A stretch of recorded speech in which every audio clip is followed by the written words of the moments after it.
উল্টো পথে হেঁটেই সঞ্জিত কুমার দাস পৌঁছালেন সাগরে। উদ্দেশ্য পরিবেশকে রক্ষা করার বার্তা দেওয়া। এই উদ্দেশ্যেই 40 দিন আগে তিনি উল্টো দিকে হাঁটা শুরু করেছিলেন দার্জিলিং থেকে। 40 দিন পর প্রায় 930 কিলোমিটার পথ অতিক্রম করে সাগরে পৌঁছান তিনি। সাগরে পৌঁছানোর পর কপিলমুনি আশ্রমে পুজো দিয়ে বাবার কাছে পরিবেশকে বাঁচানোর আর্তি জানিয়েছেন এই বছর 65 তরুণ। দার্জিলিং থেকে এই গঙ্গাসাগর ওয়াক ব্যাকওয়ার্ড মানে পেছন দিকে হাঁটা 930 কিলোমিটার, মানে গঙ্গাসাগর বলতে এই কপিলমুনি আশ্রম পেছন দিকে হাঁটা।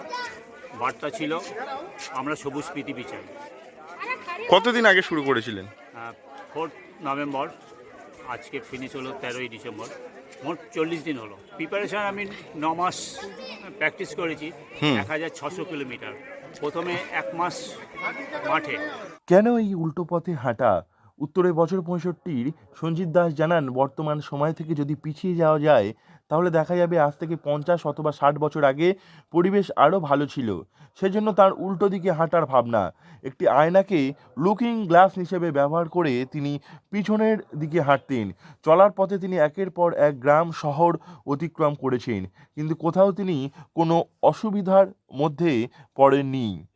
মেইন উদ্দেশ্য হচ্ছে পরিবেশ যাতে সুস্থ থাকে।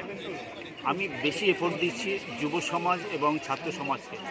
আমার দৃঢ় বিশ্বাস আমার এই বার্তা তাদের কাছে পৌঁছে দেওয়া।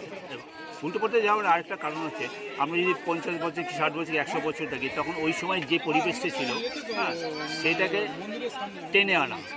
তখন গাছপালা প্রচুর ছিল, এনভায়রনমেন্টও ভালো ছিল। এখন আস্তে আস্তে গাছ কেটে যাচ্ছে। এটাই মূলত উদ্দেশ্য। এইটাই। সঞ্জিত দাসের অভিনব এই ভাবনাকে সমর্থন জানিয়েছেন সকলেই। চলার পথে অনেকেই তাকে সাহায্য করেছেন, সেজন্য তিনি সকলকে ধন্যবাদ জানিয়েছেন। এই দীর্ঘ 40 দিনে তিনি খেতেন রুটি, সবজি সহ হালকা খাবার, যাতে শারীরিক কোনো সমস্যা না হয়। এই উল্টো হাঁটার কাজটা সহজ ছিল না একেবারেই। বার্ধক্যের দোরগোড়ায় দাঁড়িয়ে নিজেকে প্রস্তুত করাটাও একটা চ্যালেঞ্জ ছিল তাঁর কাছে। তবে সেসব কিছুকে দূরে সরিয়ে তিনি এখন জয় করেছেন সকলের মন। এটাই তার সবথেকে বড় পাওনা। সাগরে আসার পর তিনি থেমে থাকতে চান না। আবারও নতুন কর্মসূচি নিয়ে আগামীতে বাড়ি থেকে বেরিয়ে পড়তে চান বছর 65 ওই তরুণ। এই কাজে সঞ্জিতবাবু পাশে পেয়েছেন তার পরিবারকে, সেজন্য তিনি খুবই খুশি বলে জানিয়েছেন।